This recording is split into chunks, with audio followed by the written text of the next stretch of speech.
The scene opens up in the royal capital, and a giant magical meteor has appeared in the skies, falling straight towards the city.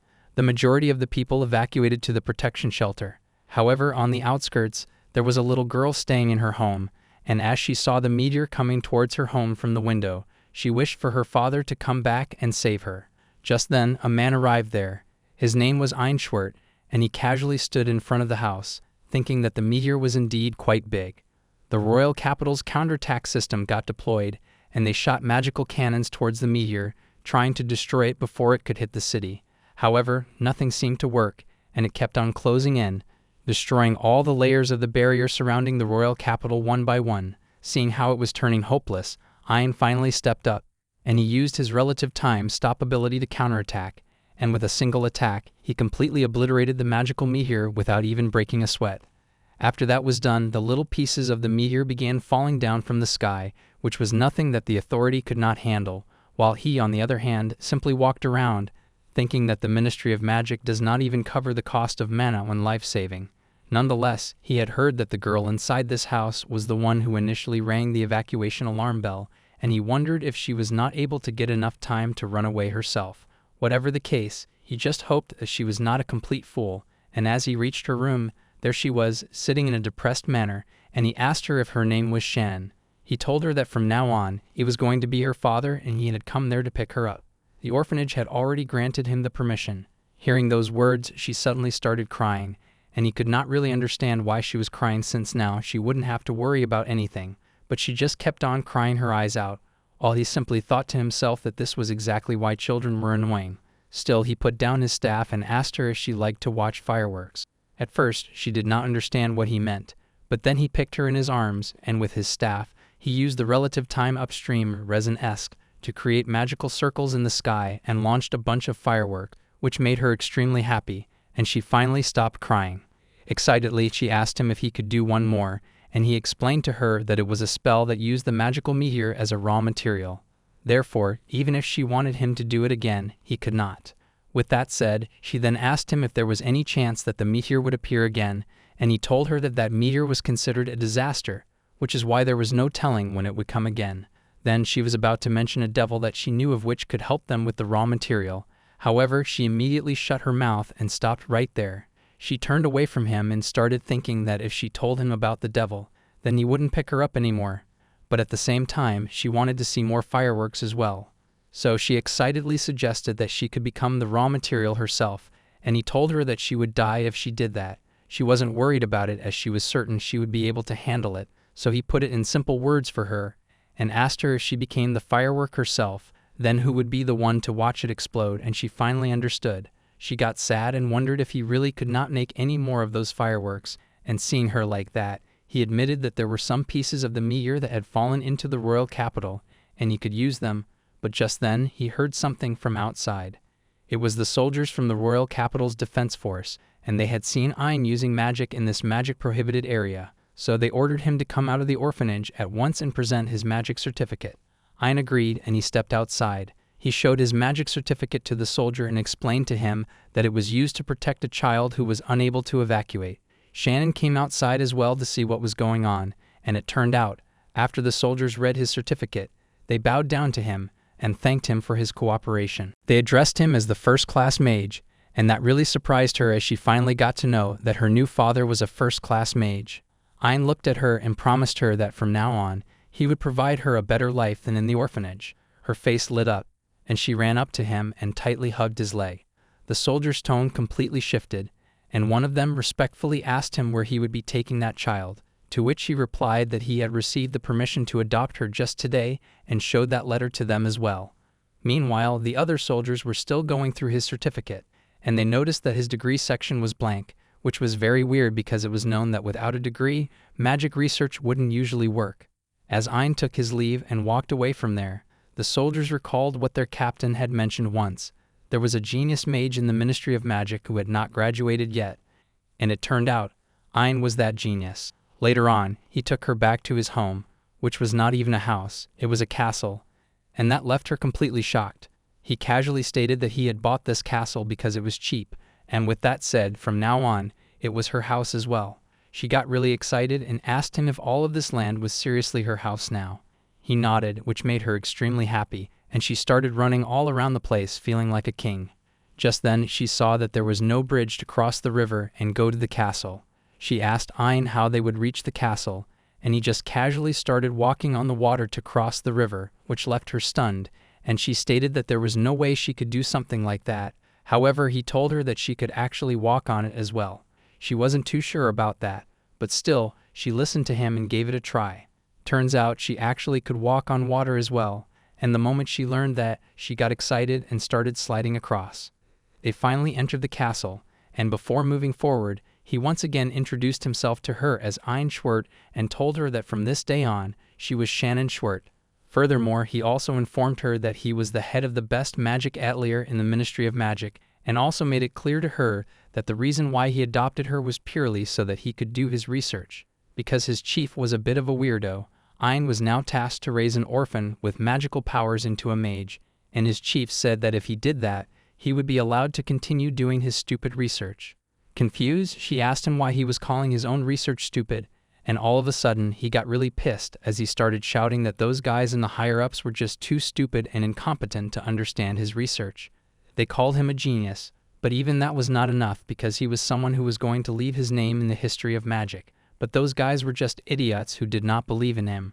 Putting that aside, he asked her if she understood what it takes in order to become a good mage. She replied that she wanted to become a magician, and he explained to her that that was a completely different thing. A magician was someone who could only use magic, while a mage was a creator of magic. In other words, a mage was basically like a researcher.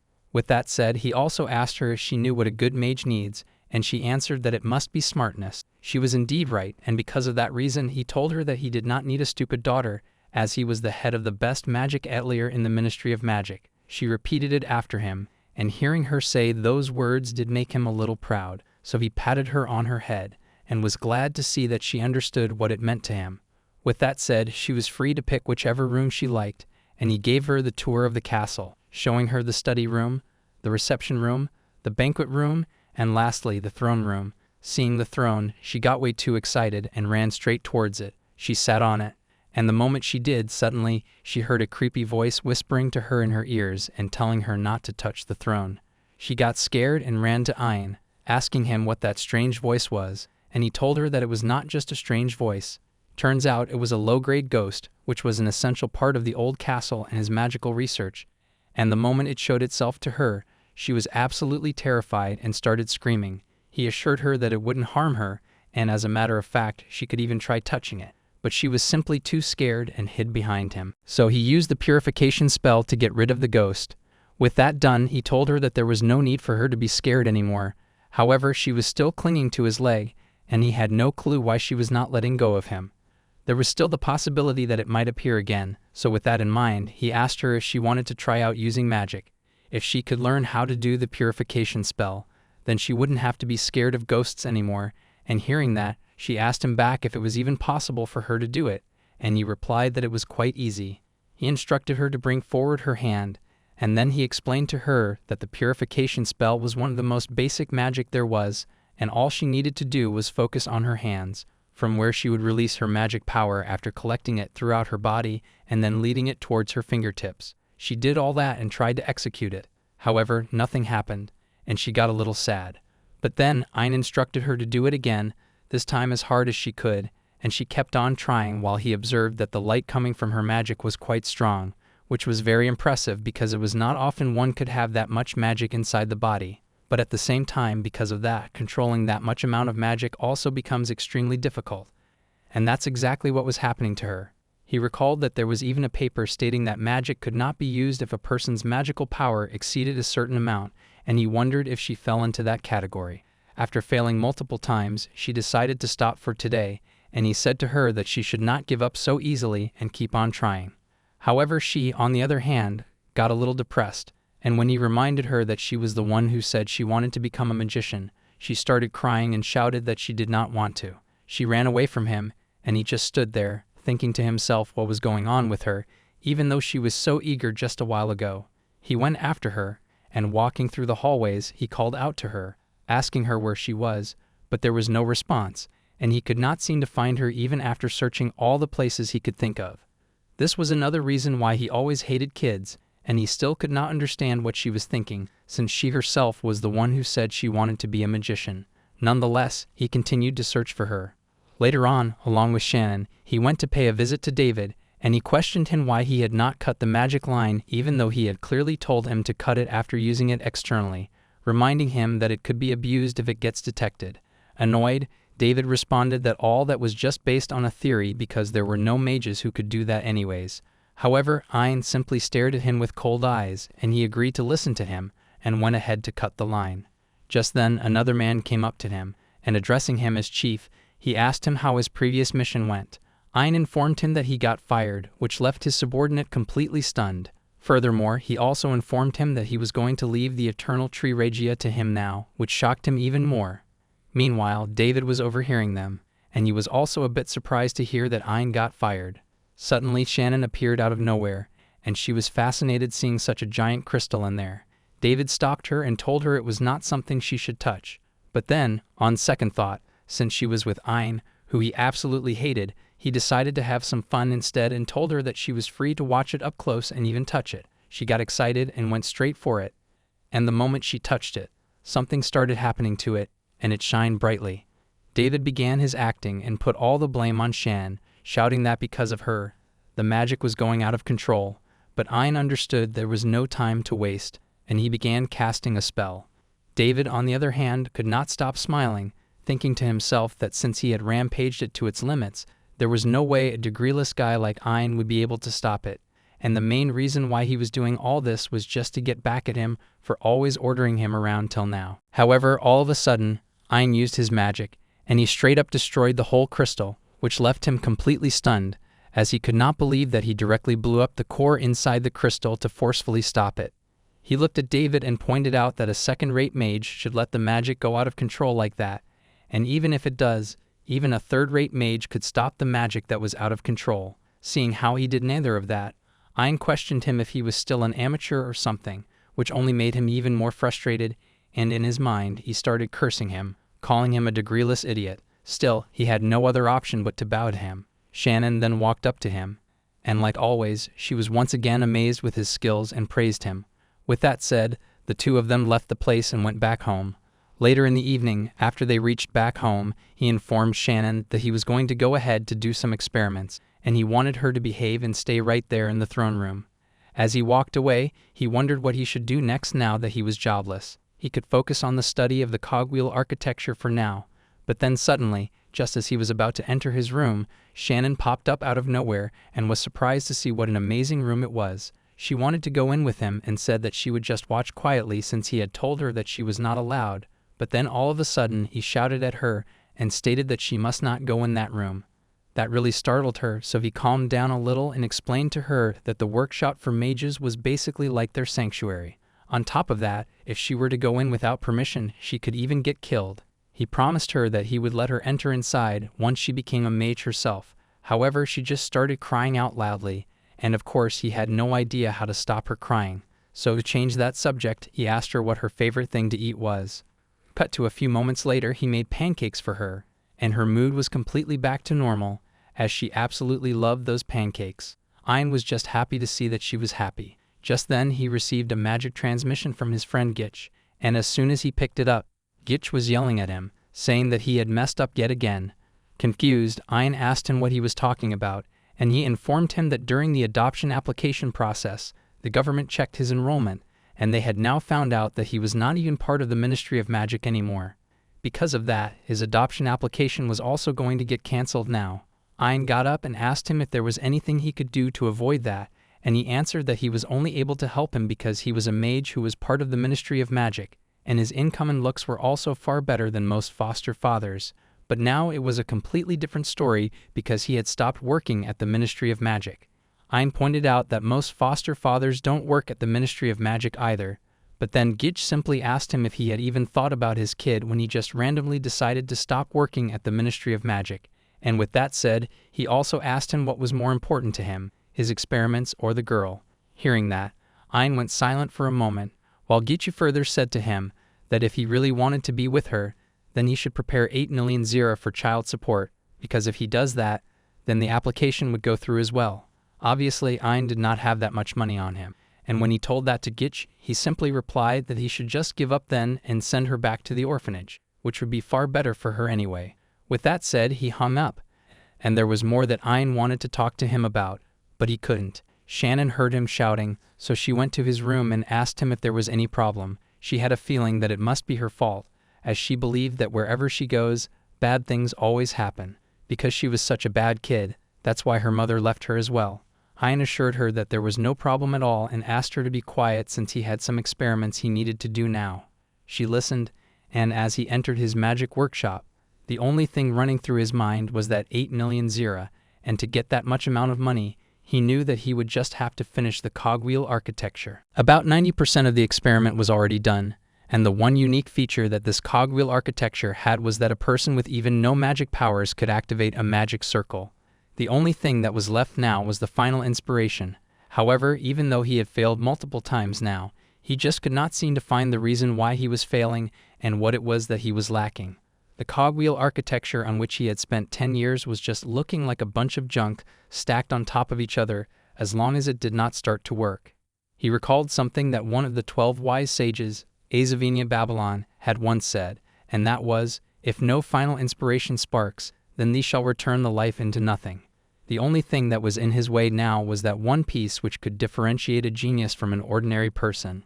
He could hear the words of those idiots that were around him all the time, telling him that his experiments were useless and that a thesis could be written only with a degree.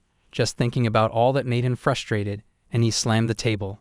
He had used up all the inspiration he could think of to rotate the cogwheel, whether it was a windmill, a water wheel, or even a normal wheel, but none of them worked, which meant that the cogwheel was not even moving on its own in the first place like he had thought. All his ideas up until now were logical, and he always thought that they went along with the laws of magic. However, since that was not working, it made him wonder if the cogwheel architecture itself was going against the laws of magic. With that thought in mind, he went back outside, and Shannon was just sleeping on the dining table. He woke her up and asked her why she was sleeping in a place like this, and when she saw him, she excitedly asked him if his experiment was already over. She wanted to eat together with him and offered to share her food with him. He asked her why she had not eaten yet and if she was actually waiting for him. She understood that he must have not eaten any food because of how busy he was every day with his experiments, and that's why she had left some pancakes just for him. He was surprised to see that she patiently waited for him and even left some of it for him as well, even though she was hungry, and that did make him a little happy. However, the moment he ate it, he could straight up vomit it because of how bad it tasted. Shannon, on the other hand, found it alright and even said that it was tasty, which made him even more angry, and he told her that it was the hot pancakes that were heavenly and simply out of this world. However, once it gets cold, it was garbage which was served straight from hell, and that was the universal truth. Still, Shannon did not really think so and said that this garbage was a bit delicious, but then he stated that a child who eats garbage could never be his child, and she immediately did a 180 as she pushed away the pancakes and agreed with him that it tasted like shit. He decided to make some more, and she asked him if he could do that quickly using magic. He refused to do so and told her that mana was very precious to be using on these types of things. She had no idea what mana was, so he explained to her that it was the source of all magic. If he ran out of it, then he wouldn't be able to do the experiments. Since that was the case, she offered to cook for him, since he was already so busy and did not want to burden him with cooking for her as well. Hearing her say that, he could not help but think about what Geach had asked him earlier, which one was more important to him, his research or the girl he had adopted. Sure, if he could complete the cogwheel architecture, the child application would go through smoothly. However, deep inside, he also knew that these past 2 weeks, he had never once thought about her welfare. He asked himself if he even had the qualifications to become her father. Putting that aside for now, he used his magic to reheat the pancakes that had gotten cold, and she was yet again amazed to see that he could do something like that. Now that the pancakes were warm again, she went ahead and started eating them, and she absolutely loved them. But then he told her that there was something important that he needed to talk to her about, and as he sat in front of her, he informed her that he had been fired from the Ministry of Magic, and tomorrow he would be giving her back to the orphanage. The reason being, he just could not abandon his experiment, but she, on the other hand, did not quite seem to understand, and said that she would just help him with his experiments as well. He told her that that was not possible, and she simply replied that in that case, she won't be going back either. He pointed out that there was no way a jobless person could provide for a child, and it finally began to sink into her that he was actually serious about all this. For a moment she remained quiet and then asked him if he was doing this because he did not need her anymore. He told her that it was not her fault at all, and instead it was his own fault because what he could do best was only experimenting. Later on, at night, Shannon snuck around and she found a crystal on the table. Ein was sleeping, but then suddenly he woke up as he could feel an incredible amount of magical energy coming from the kitchen. So he quickly ran to the kitchen, and when he entered, the whole room was a mess, and in the middle of it, there was Shannon releasing uncontrollable magic powers. As the magic rampaged in the whole room, he could not understand how she was doing it, since there was no way a human alone could do something like this. Whatever the case, he understood that his priority right now was to stop her, so he used his relative time stop ability to trap her and that overflowing magic power. However, he could not hold it for long, and the magic broke through his spell, which sent him flying back into the wall, and he began coughing up blood. Seeing how his spell got deactivated from sheer power, he realized that this magic rampage was above the 10th stage, and even with a battalion of the first mages, this rampage could not be stopped. On top of that, the radius of this rampage was also going to increase more and more, and because of that, he started thinking to himself that it would only be natural for him to take his distance from it. However, in the center of this whole rampage, there was Shannon, and he also knew that unless he used all his mana that he had saved for his experiment, he wouldn't be able to save her. Meanwhile, Shannon was crying out to him, telling him that he should not waste his mana on her and just run away from there. Hearing her say those words, he decided that there was no way he would abandon her, as he believed that if he could not even overturn this degree of common sense, then he wouldn't be able to achieve what he wants even if he lived for 1,000 years. He also knew that if he were to get one step closer to that rampage, his bones would turn into ashes in an instant.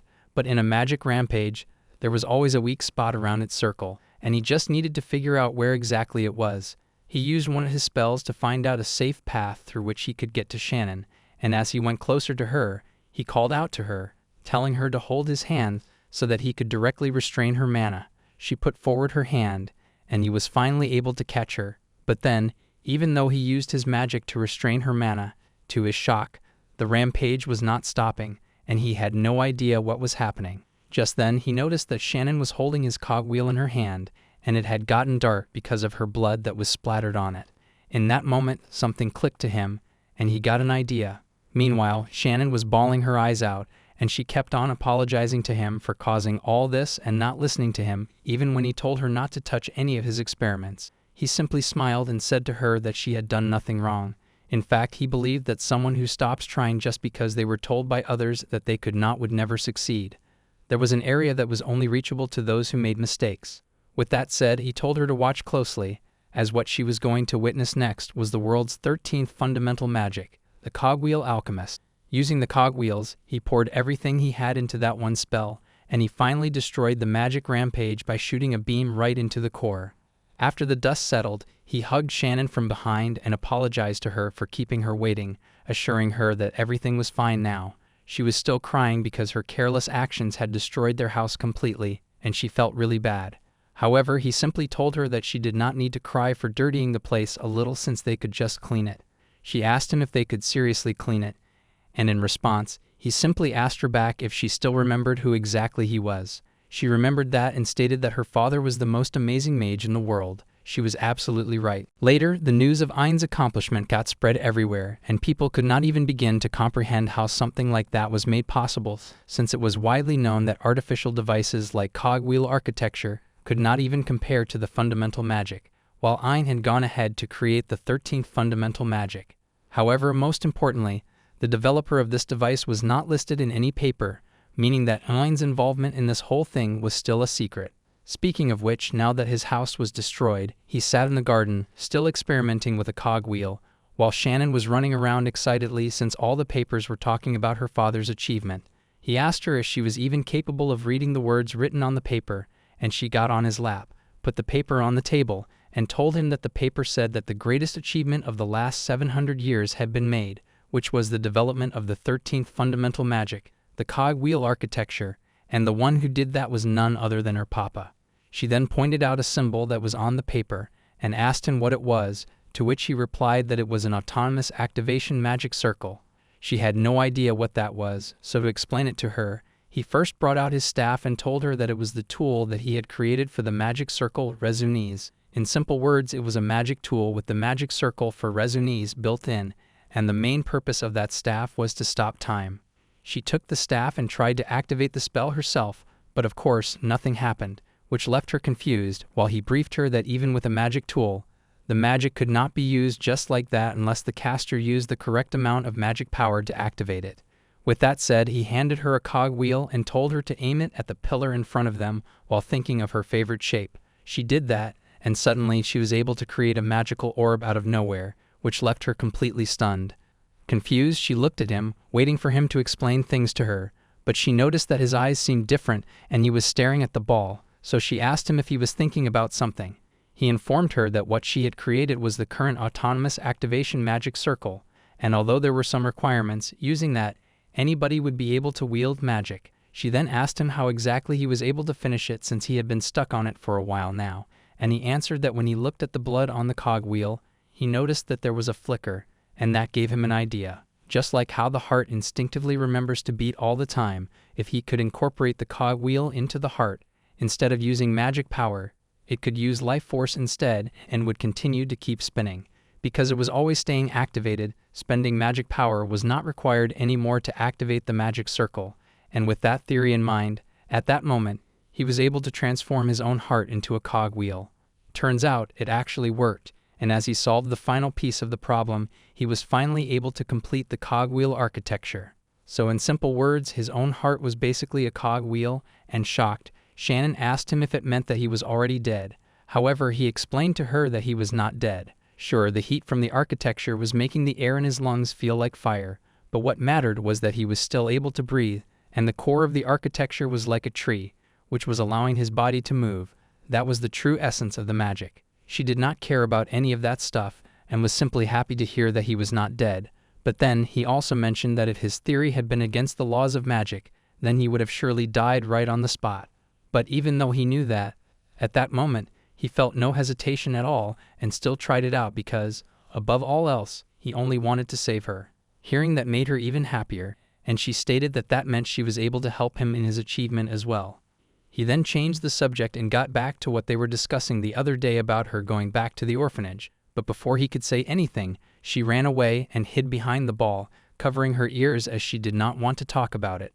However, he told her that if she really did not want to go back, then in that case, he would make sure that she wouldn't have to. She asked him if he was telling the truth, and he simply asked her back if there was anything else that she wanted from him as her reward for helping him out in his research. She boldly demanded a relaxing spa trip, and he did not mind at all and asked her if there was anything else, to which she replied that she wanted a mommy as well. He started wondering where he could get her a mama, but then she pointed out that she was not asking him for a mama, she was asking him for a mommy. He pointed out that both of them were pretty much the same. However, she argued that there was a difference in them, just like there was a difference between magicians and mages. He asked her if she was trying to imply that her mama was her real mother and her mommy would be her new mother, to which she smugly responded with a thumbs up.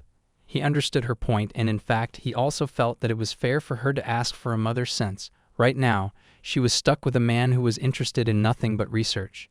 As for the magic rampage that was caused earlier by her own magic running wild, it was something that normally does not happen from the magic circle of a tool, and therefore he had hypothesized that it was a phenomenon caused by her strong magic powers interfering with the cogwheel architecture. However, even if that was the case, there were no signs of it earlier, which did not make sense. Nonetheless, since the cause was still unknown, he understood fully well that there were still some risks with the cogwheel architecture, and there were numerous unknowns still present in this new section of magic. While he was lost in his thoughts, thinking all that, Shannon snapped him out of it and asked him if getting a mommy would be difficult, and he told her that he would try to figure something out. She had a whole list of qualities that she wanted in her mommy, like she must be nice and gentle and won't get angry with her over anything. She should read her books, play with her every single day, and even fly in the sky using magic, and most of all, she should be strong. Ein stopped her right there and said that she was talking rubbish at this point, as there was no way he would be able to find such a perfect lady. Putting that aside, she once again brought up that she wanted to help clean up the castle, and he told her to just wait a bit longer since the castle would be back by tonight. However, she really wanted to help him out with at least something since it was because of her that their house got destroyed, and he simply stated that there was nothing she could do right now. But then, he got an idea. He handed her a cogwheel magic tool prototype and asked her if she could make a new castle using that. Later, when night fell, she had finally finished a small cogwheel castle, and she was playing around with it when Ein called her out and told her to bring that castle over there. On the river, there was the reflection of 2 moons, and one of them was the blue moon. However, up in the sky, there was only 1 moon, the normal one, and that did not make any sense to her at all. He informed her that it was actually the oriental moon, and people needed to train their eyes if they wanted to see it directly, but for her, he had made a pair of glasses that would help her see it. He explained to her that the moon up in the sky right now was full of strong magic power and abundant in mana, allowing material like orichalcum to form. The characteristics of the moons differed depending on their colors, and blue moons had far higher magic power conductivity, which was now going to help them make their castle. She got scared for reasonable reasons and pointed out that it would make a lot of noise if he were to make the moon fall down, but he assured her there was no need to worry since the request for destruction and collection of the oriental moon was already approved. She wondered how he would reach all the way there, and he mentioned that most of the orichalcum in today's world was obtained by the 12 sages. It was very much possible to destroy the oriental moon. However, long-distance spells were difficult to aim, cost too much mana, and offered only little advantage. On top of that, nature was inherently known to be out of their control, and magic derived from nature was inevitably affected by its characteristics as well. But that was exactly where the cogwheel architecture differed, and there was absolutely no magic that was able to surpass the cogwheel architecture in terms of precision. Using that, he created a bunch of magic circles in the air, going all the way to the moon, and he unleashed his magic through those magic circles to land a direct hit on the moon and put a hole in it. As the moon began to fall down, he further created magic circles all around it to obliterate it completely. And when the pieces fell, they created a new castle for them from the ground up, which was exactly like Shannon's model. Meanwhile, at the Ministry of Finance, the chief was really pissed after learning that the cogwheel architecture had been completed. He asked his subordinates if they had been able to come up with any results of their own, or if they were simply going to accept that the elites of the Ministry of Magic had been defeated by a mage without a degree. The others remained silent, and they still could not comprehend that someone like Ein was actually able to not only develop the cogwheel architecture, but even go the full length and actually complete it. But then, one man stepped up and suggested they could go for an application regarding the cogwheel architecture and file a declaration of objections. In other words, they could say that the new magic that was being developed by Jor Palom had been stolen. The chief asked him what was the point he was trying to make, and he stated that uneducated mages had no say in the academic world anyway, and even their names do not remain. So if someone like Ein were to fight the director, who had a degree in magic, it was quite obvious which side would be supported. The chief agreed that if he were to take this story to the academic world, he would most certainly win, and he further added that the only thing they needed to do right now was just get even the basic fundamental magic circle before the date of certification. The chief asked him how exactly they would do that, and of course he had an answer for that as well. He brought out a photo and informed the chief that currently, Ein seemed to have a little girl with him, but even if they used her as bait, there was still that wild magic that he uses, which was going to be trouble. But then, the chief reminded him that he was still in possession of the key to the 12th floor treasure room, and that room stored the things said to be created by the 12 sages under the dark moon, the ancient magic weapon, Jeswars. Later on, Ein and Shannon were chilling in their new castle when someone rang the doorbell. The two of them went to see who it was, and she excitedly opened the door, welcoming the person to their house. However, the person on their doorstep was the captain of the Black Dragon Experimental Unit, which was under the direct control of the General of the Holy, and he said that he had come there to arrest Ein on account of the illegal destruction of the Oriental Moon. His name was Geach Balmond. As soon as she heard the word arrest, she panicked, and to save her father, she took the blame on herself and said that she was the one who did it. Ein patted her on the head to calm her down, and he teased Geach, telling him that the Oriental Moon was not under his control anyway. Jokes aside, Geach expressed that he was glad to see him after so long and commented that he was still as idiot as ever, while Ein also pointed out that he was still making boring jokes as ever. Shannon had no idea what was going on between those two, and the only thing she was concerned with was whether her father was going to be arrested or not. Ein explained to her that the person in front of them was his friend from the Magic Academy, and he had actually called him there to discuss some business. Shannon, on the other hand, was simply happy to hear that he was not being arrested. The three of them went inside, and as they sat together for some tea, she asked Gitch if her father was really the best of all time, and he answered that calling him the best in the royal capital was also an understatement, as he had achieved accomplishments of the same caliber as Xenia Babylon, the 12 sages, and the great saints, all of whom he admired very much. Ein clarified that he did not particularly care for them in any sort of way, while Shannon asked him if he was better than Xenia. He straight up called her an idiot and informed her that Xenia Babylon was known as the father of magic, and even today, many of his magic books were yet to be deciphered. He was nowhere near him, and he believed that he still had a long way to go.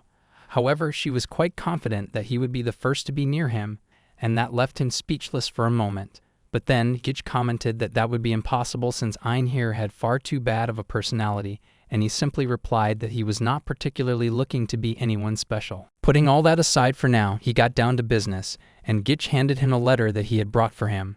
After receiving that, Ein decided to leave for some time, and he entrusted Gitch to take care of Shannon while he was out and make some food for her as well. She ran after him and asked him how much she was allowed to eat, to which he replied that his buddy over there would be making a 20-tier pancake for her while he was gone, and Gitch himself did not know what the hell he was talking about. But then she started staring at him with such sparkling eyes, he could not really say no to her and agreed to make pancakes for her. Later, while he was making food for her, Shannon was simply amazed to see how good his pancakes looked, and she thanked him for preparing this meal for her and also teaching her how to do it.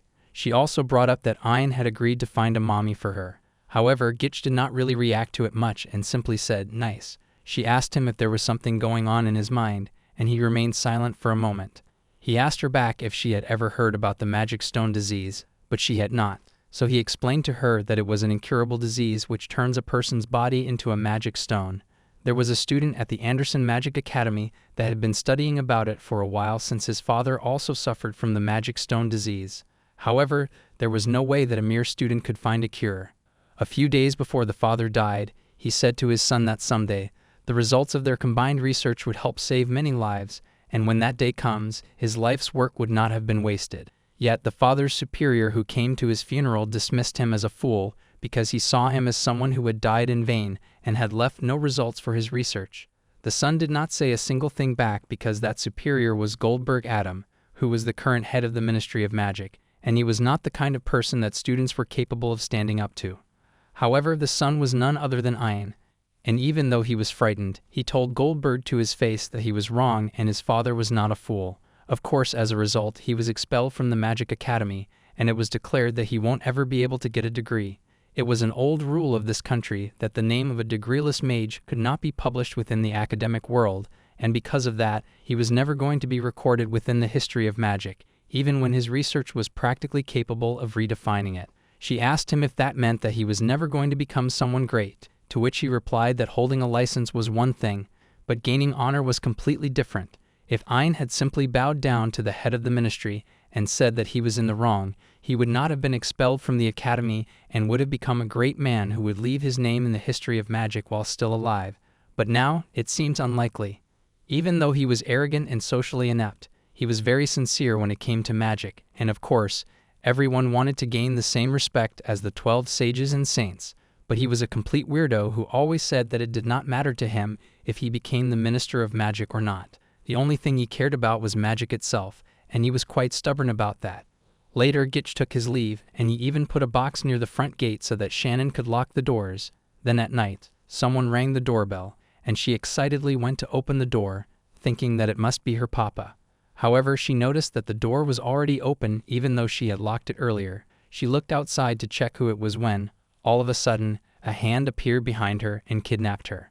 A few moments later, Ein finally came back home, and when he tried to unlock the door with his key, he also noticed that the door was already unlocked. He wondered if Gitchy was still there. However, when he entered inside, he found Shannon's cogwheel ribbon lying on the floor right in front of the main gate.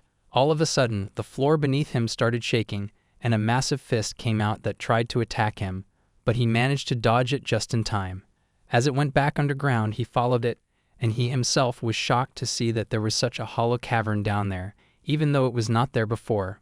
When he landed, the ancient magic weapon, Jeswar's, was right there, just waiting for him, and told him to surrender quietly. He was surprised to see that they were actually resorting to using Xenia Babylon's masterpiece against him, since simply by activating it, they were straight up violating the magic pact. He noticed that in its core, Shannon was being kept as a hostage, and Jeswer stated that if he wished to spare his daughter's life, then he should leave the fundamental magic circle.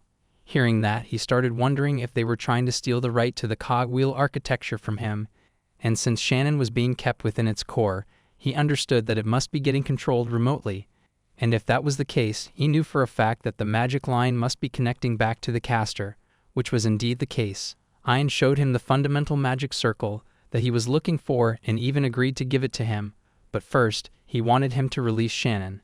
However, before he could even finish, Jeswers attacked him with his fist, while David laughed hysterically as he stated that now that he had confirmed the location of the fundamental magic circle, he had no use for him anymore and was going to kill him right there. But then he heard Ein's voice, who called him an idiot. Confused, he took a closer look to see what was going on, and it turns out, Ein had stopped the ancient weapon's fist with his bare hands before it could crush him, and that left him completely stunned. Using his magic, he overpowered the Jeswers and smashed that colossal statue on the ground headfirst. He quickly followed it up by attacking it with resonance, however it seemed to have no effect on it, and he recalled that Xenia Babylon had actually written something regarding this in his book, discussing the 13th tier barrier magic of Jeswers. Its name was Shesta. David warned him that if he even tried to attack him once again, his daughter would get killed, as she was still in the statue's possession. But then, Ein simply questioned him if he was stupid or something. Jeswers' magic architecture was designed in such a way that it would prioritize protecting the humans that were in its core, so unless he cancels his activation, he won't be able to lay a single scratch on her. He also knew that they must have thought if they brought out the ancient weapon Jeswers, they would be able to get the better of him using sheer force. However, in the end, these were all just bad threats, and he could see right through them. David grew frustrated and reminded him that unless he defeats the Jeswers, he won't be able to save his daughter either, and he launched a magic beam at him. Ein dodged it, and he tried to counterattack, but it did not work, and he realized that the dark orichalcum around the ancient weapon was simply too hard for physical attacks to penetrate, which meant that as long as its Shesta was still active, there was no way he could win this. Jeswers continued to attack him, and he kept on dodging every single one of them with his swift movements, while David brought up that this ancient weapon was a homework that was left behind for the future generations, and to this day, it was covered in mysteries. Hence, there was no way a degreeless like him could beat it with his puny magic. Ein finally took a hit when his magic shield got penetrated by its attacks, and as he kneeled down, David said to him that he would never be able to surpass Xenia Babylon and his creation. He simply replied that that was more than enough of a reason to try, which yet again pissed David off, and he unleashed the magic beams at him. Ein fought back using his resonance, but of course he was not able to land much damage on it because the Shesta skill that Jeswers was using was 13th rank magic, while he, on the other hand, only had 11th rank magic on his hand. The strength between those two ranks could not even be compared. Still, the resonance that he just used had stopped the time of the magic circle that was hidden within its flame, and the magic circle was only going to get activated once the resonance wore off. No matter how powerful of a barrier Jeswers was capable of creating, it was all pointless if it could not even recognize the attack. And with that in mind, Ein used his 11th rank cogwheel, Exity Vortex, and landed a direct hit on Jeswers from behind. However, he knew full well that that was not going to be enough, as the barrier surrounding its chassis could remain for several more minutes with the amount it had left, which meant that saving Shannon right now was a race against time. But then, all of a sudden, a magic spike came out of nowhere and pierced his right arm, which destroyed his staff as well. Jeswers was still standing strong without a single scratch, while David laughed loudly, telling him that the ancient weapon in front of him had absolutely no blind spots. Ein was confused, and he started to think if the barrier magic was deployed automatically since he did not sense any response from the architecture that he had used against it. From the looks of it, Jeswers was able to sense the activation of a magic circle, analyze its surroundings, and then automatically deploy Shesta. Combining all that together, he realized that this was quite an incredible ability, and he had never read about anything like this in any of the grimoires either. However, as the ancient weapon stood in front of him, charging up its next attack to put an end to him once and for all, he contemplated that Xenia Babylon had said that this thing was a homework for the future generations, which meant that there had to be an answer to how to defeat it. We then get a little flashback of this country. Once upon a time, there was a greedy king, and he and his army committed every atrocity imaginable, invading one neighboring land after another. However, there was one wizard that stood in their way and tried to stop them. When drops of darkness fell from the eyes of the giant soldier that he commanded, the kingdom's soldiers were struck down without even getting a chance to resist, and just like that, in a single night, the entire kingdom perished. It was Jeswer's dark drops that destroyed an entire nation, and the tales of the great heroes that Ein had once read so eagerly in the books were now coming to attack him. But he was different as well because he was no longer just a child who gets excited over fairy tales, and he was not going to back down from this fight. Compared to the magical outburst that he faced earlier, this dark rain was nothing to him, and he ran straight ahead as he could clearly see a path full of openings. Utilizing his acceleration gear magic, he made his way up and closed in on the giant while thinking to himself that the higher the normal rank was, the slower the spell activation becomes. The only reason a 13th rank Dark Moon deployment was making it in time was because of the distance and the time before the magic was reaching. In simple words, he understood that Jeswer's vital point was located beyond the hail of the most dangerous dark droplet, and to get to that, all he needed to do was trigger his magic even 0.1 second faster before it could deploy its magic to block. This was the answer to Azinia's homework, and he tried to execute just that using his 5th rank gear magic. However, it did not work, and Jeswer's blocked his attack with its shield, which left him shocked. Suddenly, the ancient weapon captured him in its palm while Ein still could not believe that even his 5th rank gear magic did not work against it when he was sure that it would be fast enough to land a hit. In that moment, he understood that the one before him was indeed worthy of being called the ancient weapon. In his mind, he apologized to Shannon as it became clear to him that he had not even reached the fingertips of Azinia Babylon, the one who she wanted him to surpass. But just then, he recalled what she had said to him. She was confident that one day he was going to be the newest divine being, and all of a sudden, the gears in his head started to move as he got an idea. Meanwhile, David continued to mock him, saying that the difference between him and a true sage was incomparable, and demanded from him the core magic circle of the gear system. Ein also admitted that it was indeed true. He could not even compare to Azinia's fingertips as of yet when it comes to both magic research and magical technology. However, there was still one thing that gave him an advantage over Azinia, and that was the gear system, about which the great sage had never heard of. He threw a cogwheel right in front of Jeswer's eyes, and suddenly, its whole face began to twist, leaving David completely stunned.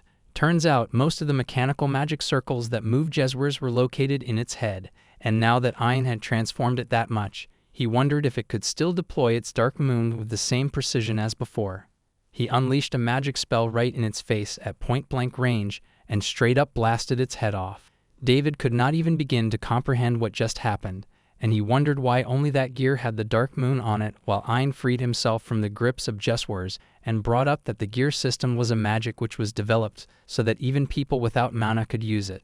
But even artificial magic circles normally required startup mana, and Jeswer's was detecting that startup mana to trigger the automatic deployment of the dark moon. However, in the gear system, the magic circle was constantly active, so there was not really a process of startup mana, and that's why the dark moon spell mechanism was not able to respond.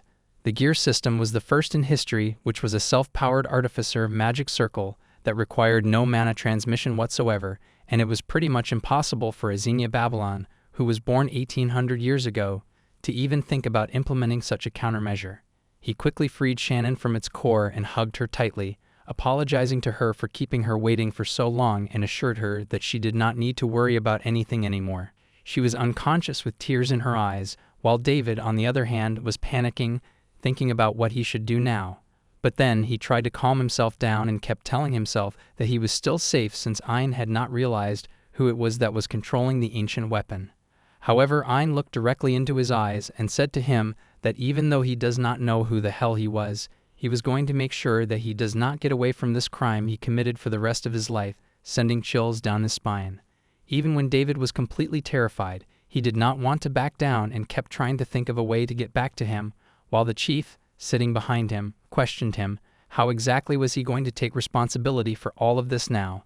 He chuckled nervously and assured the chief that they did not need to worry, as he had made sure he did not leave any evidence behind, so there was no way anything could be traced back to them.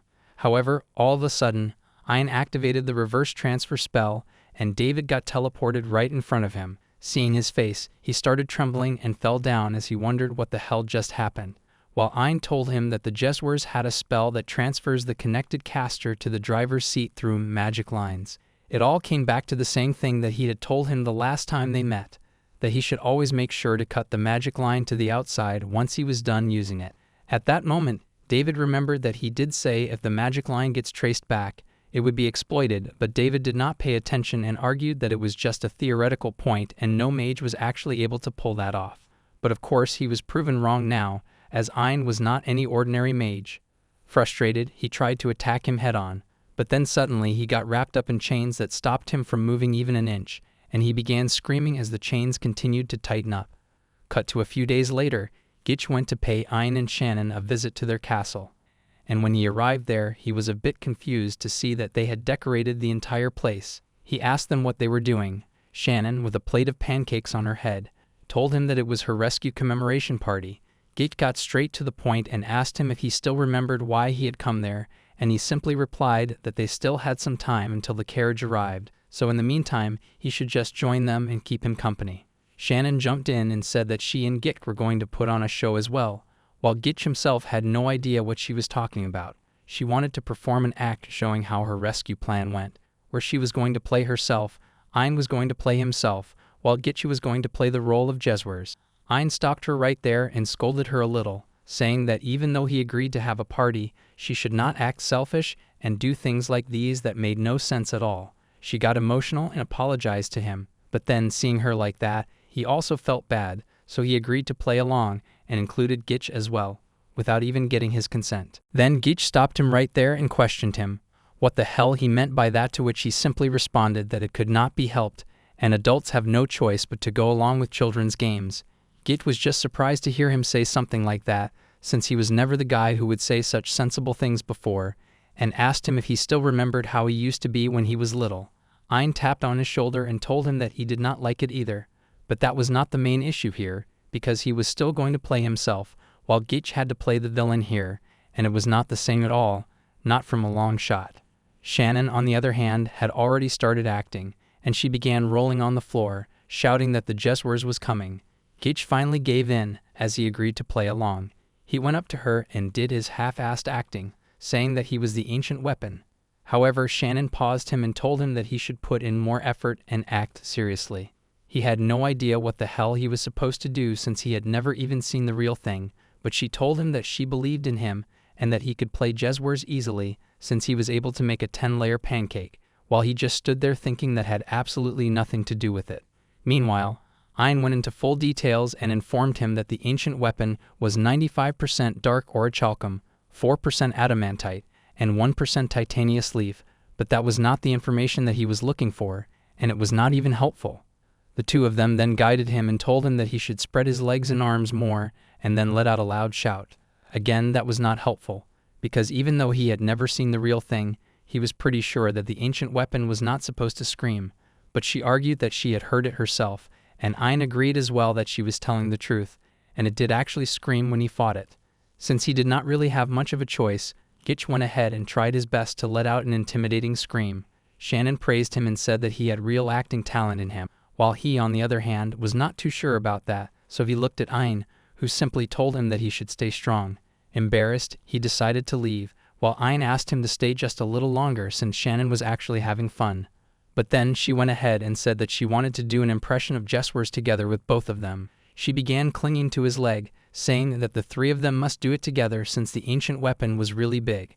Obviously, Ein did not really want to do that, but then Gitch started pulling his leg as well and stated that he must do it for his daughter. Besides, doing a Jeswers impression was not going to cost him anything anyway. The two of them began pulling each other down, as Ein told him that what he just did was plain stupid because, in the first place, Jeswers does not actually shout. He replied that he should not confess so casually about tricking someone without even feeling bad about it. But then Shannon played her emotional card and said that she really wanted to do an impression of the ancient weapon with her father. Of course, he could not say no to that, so even though he really hated it, he agreed to do it, and the three of them stacked on top of each other, screaming the word Jeswers, while Gitch was simply smirking seeing Ein's reaction, and Shannon, on the other hand, was having a blast. Later, a carriage arrived outside the castle, and as soon as she saw that, she got really excited and wanted to ride it. Ein informed her that they were actually going to see her mommy in it. She ran straight to it and went inside the carriage, while Gitch just stood in the back and observed them silently. Meanwhile, at the Ministry of Magic, the chief made a report to the higher-ups that, in this recent incident regarding the ancient weapon Jeswers, David was acting all on his own and he had been imprisoned for that. Hence, there was no risk of suspicion falling on the Ministry of Magic anymore. The leaders pointed out that the key to Jeswers' vault was supposed to be in his care, so how exactly was it that David got a hold of it? The chief got a bit nervous as he continued to lie that it went missing on the day of the incident. The leader warned him that he should be more careful next time and keep in check how he conducts himself, as they could not have the lost key turning up somewhere unexpectedly again. Besides, the responsibility for dismissing Ein already laid heavily with him, as losing core magic and the talent capable of developing it was already an immeasurable loss. But he was ready to give him one more opportunity and instructed him that he should rehire Ein and have him transfer the rights to the gear system to the ministry. Exactly how he was supposed to do that was his headache now. With that said, the leader had also heard that Ein's daughter was put up in the ancient weapons core, and he asked him if there was any magic overload. At first, the chief did not really understand what he meant by that, but then he remembered that there was a moment when they put her in the core, and something weird was happening, which forced him and David to close the driver's platform. There were indeed some signs of unnatural magical runaway, but of course, he decided to hide it from the leader and answered that nothing of the sort happened. So the Grand Minister wished him luck for his mission and hung up the transmission, while the chief began to wonder what exactly he was plotting and what it was that the orphan girl Shannon possessed. Coming back to Ein in the group, Yichi brought up that, as long as they have the rights to a core magic, raising one child was not going to be any trouble. However, Ein pointed out that he still had research to do, and he replied that his daughter was now attached to his research as well. He agreed that she did have magical powers, however with unlicensed parents, even talent could lead to misery, and that worried him a little. It was only natural for kids like her to want respectable parents so that they wouldn't have to go through the same thing that he faced all this time while growing up, and he understood that completely well. Later, they arrived at a mansion, and Shannon was amazed to see how many flowers there were in the front garden. Before moving forward, Ein stalked her and told her that this mansion was her mommy's house, and starting today, it was going to be her home as well. She asked him if he was going to live there too with her. However, he said to her that from today, she was going to have a new papa. And unlike him, that guy was a proper man. She got sad and asked if he would still drop by sometime to play with her, and he bluntly answered that there was no telling how many hundreds of years his next research might take, so he could not say anything for sure right now. Furthermore, he informed her that her new mommy was actually a relative of Gitch, and that she was a very fine person. Hence, he wanted her to make sure that she greeted her properly and asked if she could promise that she would behave herself and always be a good kid. Passionately, she said yes and promised to do that, and he praised her by patting her on the head. They finally met up with her mommy, and she was an old lady named Meryl. Shannon greeted her properly, introducing herself as a 5-year-old, and she looked forward to being in her care. Meryl welcomed them inside, and she had made some delicious sweets just for them. While Shannon explored the house, Gitch informed Meryl that in a few days, the authorities would come for an inspection, but it was just a formality, so they did not need to think about it much. Then, according to the regulations, after a week of provisional cohabitation, if the foster side had no objection, the adoption would be finalized. With that said, Ein went ahead and told Meryl everything that she needed to know about Shannon, like how she was an emotional kid and was not always logical, but she never lied. She does things that he tells her not to, but it only showed her spirit to take on challenges. She gets tired easily and refuses to walk, but she was light enough to carry around, and even though she was a crybaby, she bounces back immediately. There was a bunch more things that he had to say about her, but Gitch stopped him right there, as he knew that the list was never going to end. Meryl also smiled and assured him that that was not a problem. In fact, she wanted to learn more as well. So Ein further informed her that Shannon had magic powers which were equivalent to a first-class mage, or even higher, and she admired mages a lot as well. So if possible, he requested her to consider sending her to the Magic Academy from the elementary division, and she promised to do that. Lastly, he told her that she absolutely loves pancakes, so it would be very nice of her if she could make some for her from time to time. That too with 3 layers if possible, and she agreed to do that. With that said, he bowed down to her, thanking her for accepting Shannon, and requested her to take good care of her, even when she might look like a troublesome child. Meryl simply smiled and assured him that he did not need to worry about anything. He then went up to Shannon and bid farewell to her, telling her to work hard and make sure that she becomes a good mage. She promised that she would become a great mage, just like her papa, and with that he finally took his leave and exited the room. As he closed the door behind him, he stood outside for a moment, contemplating that she had actually grown more honest than when she was with him. But whatever the case, he was just happy to see that she was finally able to get a mother that she longed for. Sure, they were still on a trial cohabitation with Meryl for a week right now, but she seemed like a nice lady and even had a good impression, so he was certain that they wouldn't need to look anywhere else. With that thought in mind, he decided to head back and focus on his next research. But then, just as he was about to leave, he heard Meryl's voice asking Shannon what was wrong. He peeked through the door, and Meryl was generously offering her the sweets that she had just made that morning, but she, on the other hand, was being an ungrateful kid and refused to eat them, saying that she hated cold pancakes because they were basically leftover items. Meryl told her that these were not pancakes and that they didn't taste bad, but she kept on refusing and hit the plate, which made all the sweets fall down on the floor. She began picking them up and asked Shannon if she could help her clean it. But again, she kept acting like a brat and said that she wouldn't do that because it was too much trouble for her. Still, with a smile on her face, Meryl said to her that it would make her really happy if she could lend her a hand. Suddenly, Shannon started crying, and Meryl quickly apologized to her, assuring her that she was not mad at her at all and asked her why she was crying. She finally shared with her that whenever she used to help out in these types of work, her mother always said that she was in the way, and eventually, she left her and went far away. Everyone said that she was a child that nobody wanted, but the teacher at the orphanage said to her that if she continued to be a good girl, someday her papa would come to get her. And then, when she actually needed him, her papa really came and even showed her fireworks that she had always wanted to see.